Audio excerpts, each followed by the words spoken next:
Today I want us to look at what I consider to be one of the most profound chapters in the entire Bible, and it is the third chapter of the book of James. Now, usually when we look at a Bible passage, we look at it in context, and we talk about the book it's in. But today, I don't want to do that. I think I just want to look at this one chapter and let it stand on its own. Now, to start with, I'm going to read the entire chapter to you, and then we'll go back and look at it little by little. And this is from the New King James Version. My brethren, let not many of you become teachers, knowing that we shall receive a stricter judgment. For we all stumble in many things. If anyone does not stumble in word, he is a mature man, able to bridle the whole body. Indeed, we put bits in horses' mouths so that they may obey us, and we turn their whole body. Look also at ships. Although they are large and driven by fierce winds, they are turned by a very small rudder wherever the pilot desires. Even so the tongue is a little member and boasts great things. But see how great a forest a little fire kindles. The tongue is a fire, a world of unrighteousness. The tongue is so set among our members that it defiles the whole body. It sets on fire the course of existence, and it is set on fire by Gehenna. For every kind of beast and bird, reptile and creature of the sea is tamed and has been tamed by mankind, but no man can tame the tongue. It is an unruly evil, full of deadly poison. With the tongue we bless God, and with it we curse men, who have been made in the image of God. Out of the same mouth proceeds blessing and cursing. My brethren, that ought not to be so.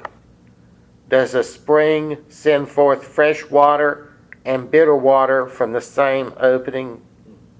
Can a fig tree bear olives, or a grapevine bear figs? No spring yields both salt water and fresh water. Who is wise and understanding among you? Let him show by good conduct that his works are done in the meekness of wisdom. If you have bitter envy and selfish ambition in your hearts, do not boast and lie against the truth. This wisdom does not descend from above, but is earthly, sensual, demonic. For where envy and self-seeking exist, confusion and every squalid deed are there. But the wisdom from above is pure, peaceable, gentle, willing to yield, full of mercy and good fruits, without partiality and without hypocrisy. The fruit of righteousness is sown in peace by those who make peace. I do think that's one of the most profound chapters in the entire Bible. I want us to look at it little by little. It talks about teachers when it starts off. It's talking about those who are teaching the Word, teaching about God. And it says they'll be held to a higher standard. And why is that? You know, there's two ways you teach. You teach by what you say and by what you communicate to people through your words. But the biggest teaching is from your actions. It's fair to say that all of us reflect what Christianity is by the way we live. The way we really teach others about Christianity is by them looking at our lives and seeing how we live our lives. Our example is the most important way we teach Christianity to others, because they see Christianity in the way we live. And then James goes on to talk about how we all falter and stumble. No one is perfect. We all do wrong things, and we all make mistakes. We all do things we should not do. But then he leaves the things we do, and he starts talking about the things we say. Now, so many times as Christians, when we concentrate on behavior and conduct, we concentrate on the things people do. We very seldom concentrate on the things people say. But that's what James is doing here. He's concentrating on the things we say. And he says that the things we say guide us. He uses the example of a ship. A big ship is guided by a small rudder. All it takes is a small adjustment to that rudder to make a big ship turn. And he says that our tongue is little. It's a small part of our body. But he says that it guides us. The tongue is our guide. The things we say can be like a tiny spark that ignites a whole forest on fire. And he says that the things we say with our tongue ignite a flame of iniquity, a flame of unrighteousness that can defile our whole body. James says that the things we say can even inflame the whole world. And I think we have seen in our day, especially in the past 2 or 3 years, the truth of that. How inflammatory speech can do more harm than actions. And then James goes on to say something else. He tells us that these inflammatory things people say originate in hell. The word used in that translation was Gehenna. That's one of the words for hell. It's used in the New Testament. And so inflammatory speech originates in hell with the devil. When you hear inflammatory speech, then you know that the person speaking it is being a mouthpiece of evil, whether they realize it or not. And so inflammatory speech is something we need to guard against and avoid participating in. James goes on and lists the animals, the creatures on the earth, the birds and the reptiles and the animals on land. And he says that we've been able to tame most all of those animals in the world. But no one has ever been able to tame the tongue. And he goes on to speak of the tongue as a restless evil full of lethal venom. A restless evil full of lethal venom. Those are the inflammatory things people say. They are evil, and they are full of venom. You know, it's hard to imagine a more stark and strong image than that. Now, James is not saying that the people who engage in that inflammatory speech are conscious agents of evil. He is merely stating that even if they don't realize where it's coming from, that's where it's coming from. Then he goes on to say that with our one tongue, we bless God.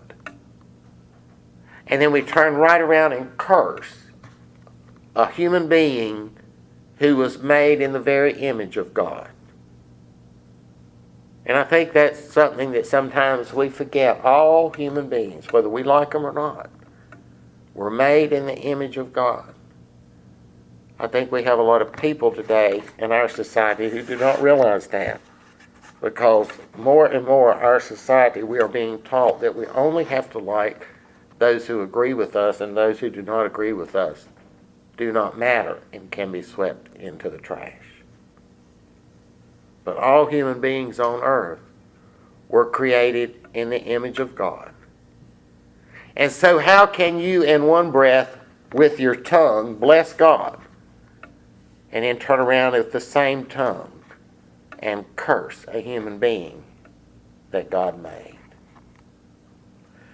James says that out of the same mouth comes both blessings and curses, and it ought not to be that way.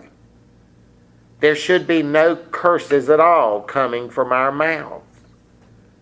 And be sure and realize here, he's not talking about cussing. He's not talking about using foul language. He's talking about inflammatory speech, condemning speech, hateful speech, divisive speech, proud speech, self-righteous speech.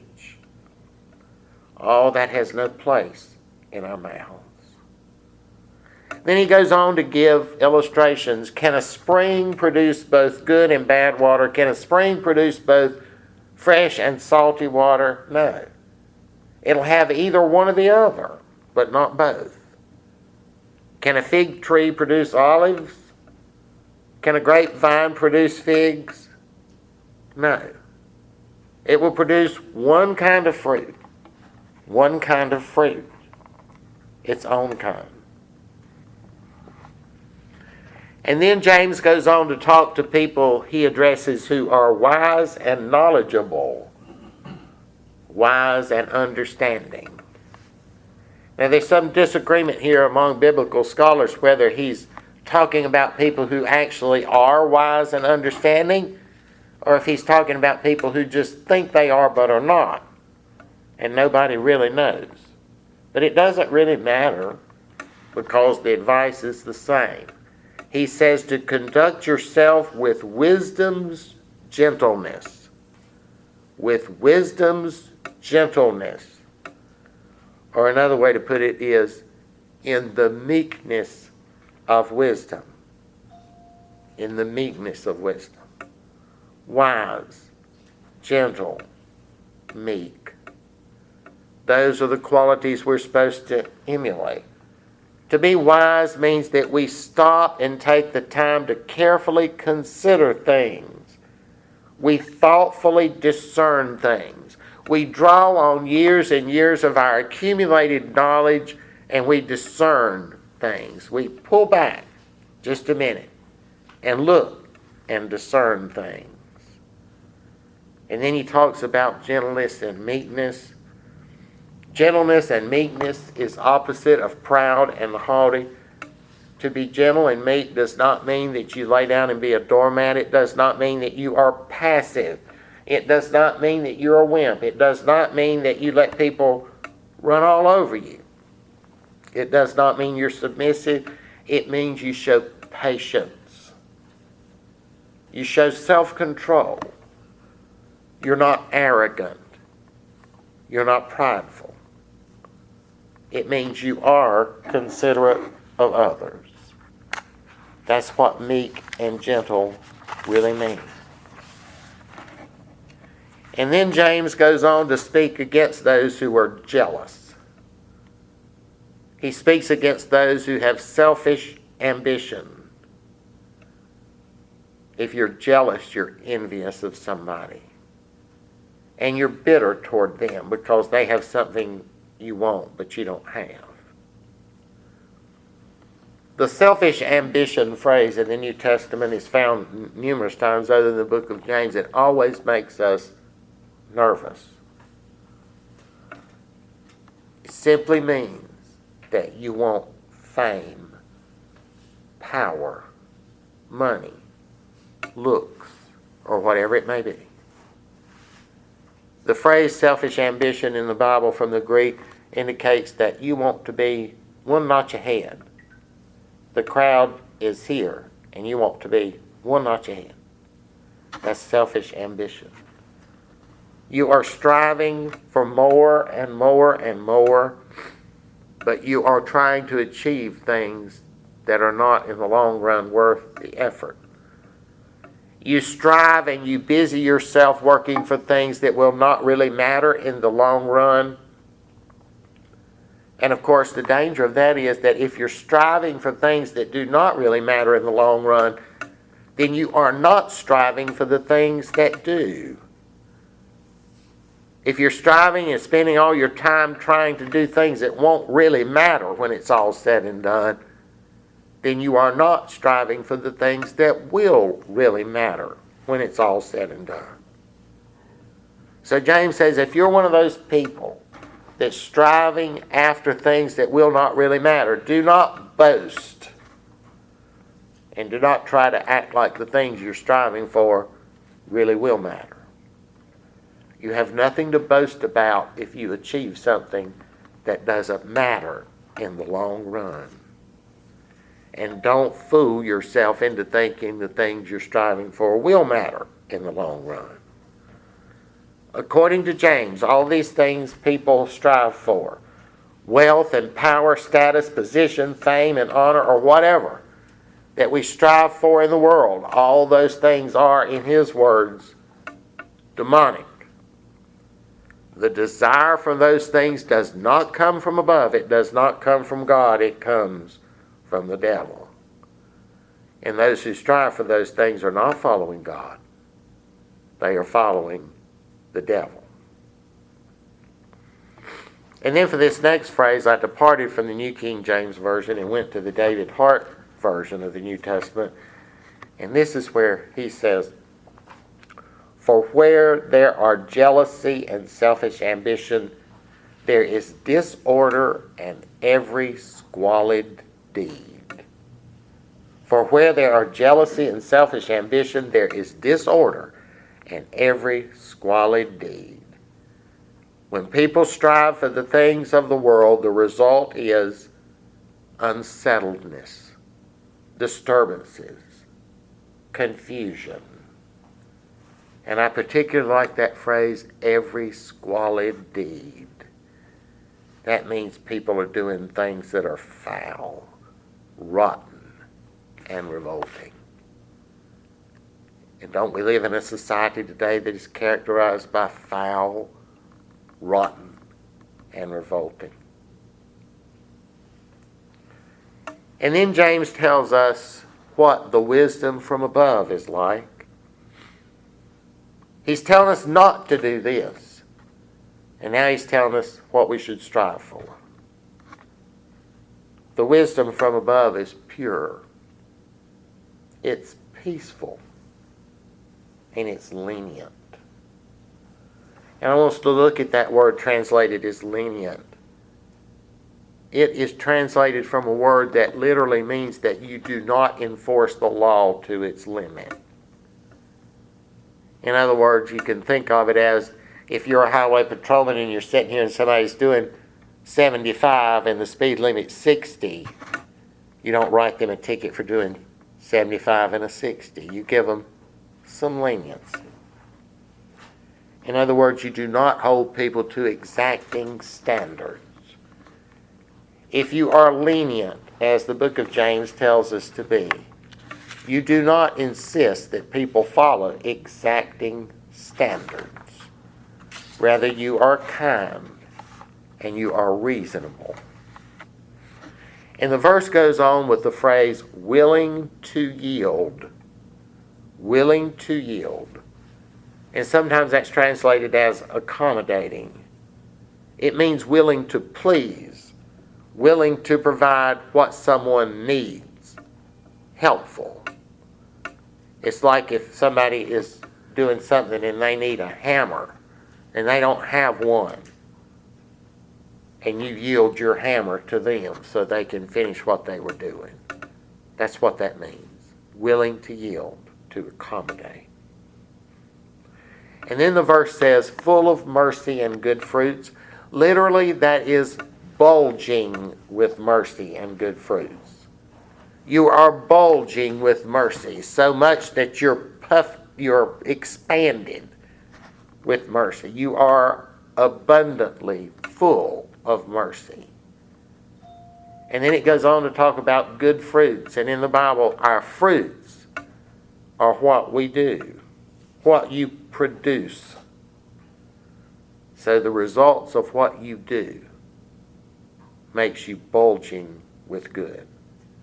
You do so many good things that you are bulging with good, and you are bulging with mercy. And then it talks about not being partial. In other words, to be impartial. And that word connotes indiscriminating, in the sense of not making distinctions between the great and small. It's not making a distinction between the haves and the have-nots. It's not judging someone as good just because they're rich, and it's not judging someone as bad just because they are not rich. You do not favor those who are rich simply because they are rich, and then push aside the poor simply because they are poor. And then finally, without hypocrisy. And that connotes being authentic and sincere. Do people see you as you really are, or do people see a persona that you project to the public? James is giving us two very different pictures here. Two very different worlds we can live in. One is full of envy, bitterness, unsettledness, confusion, disturbances. It's full of that which is foul and rotten and revolting.